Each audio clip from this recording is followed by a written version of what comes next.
LFM, va savoir pourquoi.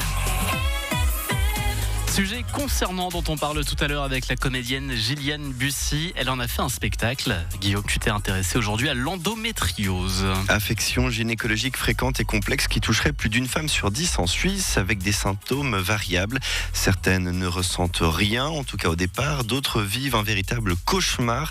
On en parle heureusement plus aujourd'hui. Mais savez-vous à quand remonte la découverte, la première fois qu'on a mentionné cette maladie ? Ou ça doit être tout récent. Allez, 2005. Ok. 1960. Eh bien, c'est 100 ans plus tôt que ce que tu dis, Evan. 1860. C'était un médecin autrichien qui était derrière cette découverte. Alors, quand on parle d'endométriose, est-ce que vous avez une idée approximative de quoi on parle ? Ça reste encore pas très connu. C'est des choses qui viennent se greffer autour de l'endomètre. Ça crée des douleurs importantes. Mais je ne sais pas exactement ce que c'est. Ouais, c'est très compliqué. Étant très mauvais en sciences, je vais citer la définition des HUG. Il s'agit d'une maladie parfois évolutive au cours de laquelle des îlots de muqueuse utérine, qu'on appelle aussi endomètre, s'implantent en dehors de l'utérus. Résultat, des douleurs inimaginables, parfois même une incapacité à avoir des enfants. Côté diagnostic, on utilise deux approches. Il y a l'échographie et puis l'IRM. D'ailleurs, que signifient ces trois lettres ? IRM. Oh waouh.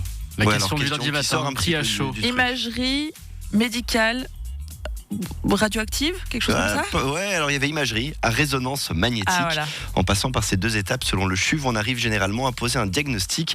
Mais savez-vous combien de temps en moyenne une femme vit avant d'avoir un diagnostic ? 6 ans. 7. C'est 8 à 10 ans.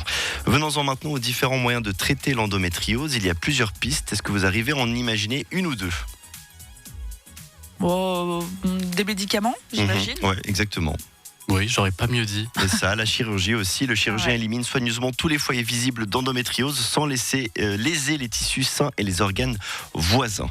Finalement, terminons sur une note positive, un chiffre qui concerne les grossesses. Combien de femmes qui ne parvenaient pas à avoir d'enfants à cause de l'endométriose sont tombées enceintes dans l'année après l'association d'un traitement chirurgical et médical ? 60, ça me semble pas mal. Oh, c'est beaucoup ? Allez, 40. Eh bien, ce serait près de 80%. Pour trouver plus d'informations, vous pouvez vous rendre sur les sites internet des HUG et du CHUV et bien entendu auprès de votre gynécologue.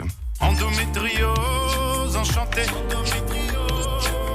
Je suis mieux payé que toi sans vouloir me vanter. Donc c'est bel et bien Stromae, ça. Eh oui, c'est Stromae. Original. Ce sujet, on l'abordera plus en détail avec Gilliane Bussy qui en a fait une pièce de théâtre, un seul en scène. Mais là, dans l'immédiat, c'est la musique sur LFM à 6h52 avec Bruno Mars.